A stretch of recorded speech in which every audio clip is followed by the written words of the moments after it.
नमस्कार, हम बने अमरजीत कुमार गिरी। रउआ देखा तनी भोजपुरिया झकोरा काल काफ़ी एगो पोस्ट डलनी हम अपना फेसबुक आईडी पर अमरजीत कुमार गिरी, जौन हमारा आईडी बा फेसबुक आईडी। ओकरा बाद से बहुत सवाल आयल कि रउरा वीडियो बना के से धमकी मिलल बा, के धमकी दिले बा, कौना प्रकार के धमकी बा। हम सोचनी कि 2-3 मिनट के वीडियो बना के गोरिया कोठी एनडीए के प्रत्याशी के काफ़ी करीबी तारकेश्वर सिंह के द्वारा काल दिहल गई हमरा के। जब मोहम्मदपुर में गई रहनी हम, तो वहीं पर मुलाकात हो गई। डॉक्टर साहब भी साथ में रहनी, सबे साथ में कार्यकर्ता रहे, 10-12 लोग रहे। घूम के अपन एनडीए प्रत्याशी खातिर में हम अपना मित्र से भेंट करे खातिर गए रहनी, बैठा रहनी सन हमने के, तब मुलाकात हो गई। यही दौरान में वहाँ के लगनी कहे हमरा के कुर्सी पर आके बैठनी, हम सम्मान करनी, आके बगल में बैठनी और लगातार कहे लगनी, बैठते के साथ ही कहे लगनी कि तू ही हो गिरी जी। मैंने कहा हाँ हम ही हैं। भोजपुरिया चकोरा झकोरा चलावला नो, हमने हाँ हम ही चलावनी। बड़ा उड़ाता रह तू, बहुत उड़ाता रह। अरविंद सिंह, अनूप तिवारी, रामायण चौधरी, प्रेमचंद सिंह के इंटरव्यू लेता रहा, हाईलाइट करता रहा। बबुआ तू हाईलाइट करते करते इतना हाईलाइट हो गई बड़ा कि तहार नाम लिखा गई बा। चुनौवा रहले ना रही बबुआ, चुनौवा बीती, तार नाम लिखा गई बा। चुनौवा के बाद देखी हो तो बहुत हमरा अफसोस भइल। हम मतलब दुखी तो ना भइनी, डरनी तो ना। एगो निर्भीक पत्रकार बने जो उनके आरा जाकर, बक्सर जा करके, बेतिया मोतिहारी में जाकर रिपोर्टिंग करता नहीं, तो डरल तो नहीं कि हम, लेकिन कहीं ना कहीं हम सोचनी कि पब्लिक डोमेन में ये बात आवे के चाही कि तारकेश्वर सिंह हम एडिट जब वीडियो करें तो हम कोशिश करें कि तारकेश्वर सिंह के फोटो भी हम डाल दी। हमरा पता ना रहे कि तारकेश्वर सिंह की हम बड़ा सम्मान कैनी और वहाँ के साथ में निकल के रोड तक भी कुछ दूर तक चलनी साथ में। लेकिन वहाँ के लगातार अरविंद सिंह, अनूप तिवारी, रामायण चौधरी, प्रेमचंद सिंह, तो ये लोग के इंटरव्यू लेता रहो। तो तारकेश्वर जी देखिए हम बता दें कि हम दरबारी ना हैं, ना दरबारी करे के शौक बा। 2 रुपया के हमार पोर्टल बा, 2 रुपया के पोर्टल के ही हम मालिक बानी, दरबारी करे वाला आदमी ना हैं। हाँ, तारकेश्वर जी जहिया और एनडीए के प्रत्याशी जौन बानी वहाँ के बोलाएम इंटरव्यू खातिर, वो दिने हमार और इंटरव्यू करें। जे भी बोलावेला हम कोशिश करें कि जनता के बीच में रही, लेकिन अपन बात रखे खातिर अगर केहू प्रत्याशी हमरा के बोलावेला तो हम जानी और अपन सवाल रखेनी, ना कि वो प्रत्याशी के सवाल रहेला। रौरो प्रत्याशी के पास गए रहनी, इंटरव्यू लेनी हम। अभी भी हमारा यूट्यूब चैनल पर बा वो इंटरव्यू, जाके इंटरव्यू लेनी हम। हालांकि वहाँ के बोलौले ना रहनी, फिर भी हम सोचनी कि सब कोई के इंटरव्यू ले लेनी, तो एनडीए के प्रत्याशी के भी इंटरव्यू एगो होके के चाहिए, तो हम जाके वहाँ के इंटरव्यू ले लें। उसके बाद से भी काफ़ी अप्रोच करनी कि एगो और इंटरव्यू लिया जाओ, लेकिन इंटरव्यू ना हो पावल। लेकिन रउरा चुनाव जीतला के बाद धमकी देवे के बात कहनी कि चुनाव जीत जाए रहले ना रही, चुनाव जीतला के बाद तहार नाम लिखा गई बा, ओकरा बाद तहार व्यवस्था हुई। तो सबसे पहले तो तारकेश्वर जी रउरा चुनाव जीते के पड़ी व्यवस्था करे खातिर।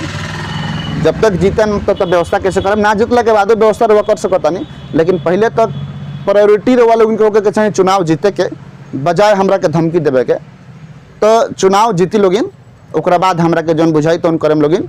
और हाथ जोड़ के गोरियाकोटी विधानसभा क्षेत्र के जनता से अपील करें कि ये बुझाता दूसरा तीसरा शायद ये धमकी बा जौन की लगातार एगो निष्पक्ष पत्रकारिता करीले।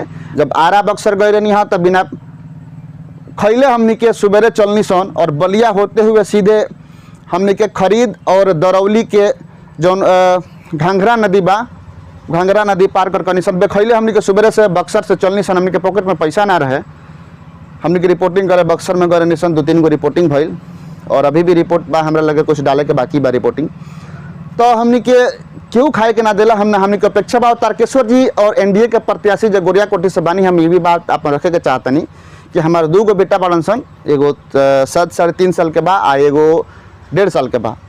अगर हमरा पता चलता कोनो कंडीशन में कि हमार एगो बेटा जौन बा, चाहे बड़का चाहे छोटका कोनो, डॉक्टर कहता है कि 4 घंटा में ये लड़का ना बची, बेहतर अगर एकरा के सुविधा नहीं दिया, बेहतर स्वास्थ्य नहीं, बेहतर एकरा के मेडिकल में नहीं लेके जाल जात, तो ये लड़का ना बची। तो तारकेश्वर जी हम इंतजार करें लड़का के मरे के, हम जाके दरबारी ना करें। हम इंतजार करें कि वो लड़का कब मरी। अगर हमरा पता चलता कि वो लड़का के दरबार में लेके गईला से हमारे बच्चा के जान बच जाई, तो हम इंतजार करें कि वो मर जाओ। स्वाभिमान के साथ कबो समझौता ना, कबो समझौता ना। हम इंतजार करें कि हम लड़का मर जाओ, बजाय कि हम दरबार में जाके हाथ जोड़ी करें और दरबारी कहें। 2 रुपया के पोर्टल बा भोजपुरिया चकोरा, 2 रुपया के पोर्टल के हम मालिक बानी।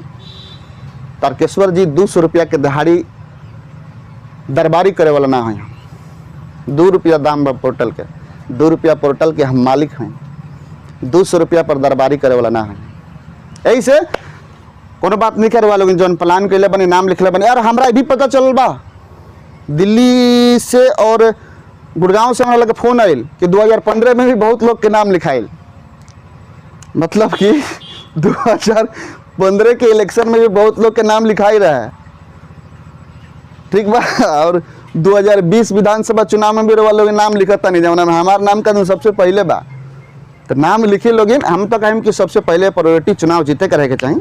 नाम खैर बाद में भी लिखाई, याद रही तो नाम बाद में भी लिखाई, हिसाब किताब बाद में भी रौरा कर सकता नहीं, जरा के जौन करे कोई कर सकता नहीं, लेकिन सबसे प्रायोरिटी तो रवा लोग चुनाव जीते के रहे के चाहिए, बजाय कि केहू के धमकी दिया, केहू के बात होको।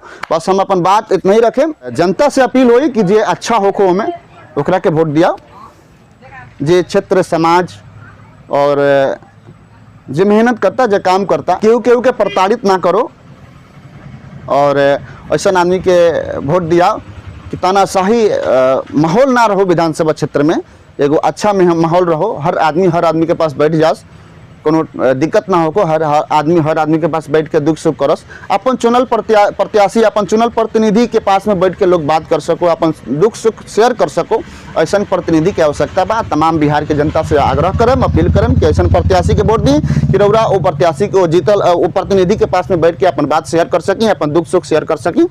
ऐसा प्रत्याशी के वोट मत दी जौना के पास रौरा सर झुका के जाए के पड़ो।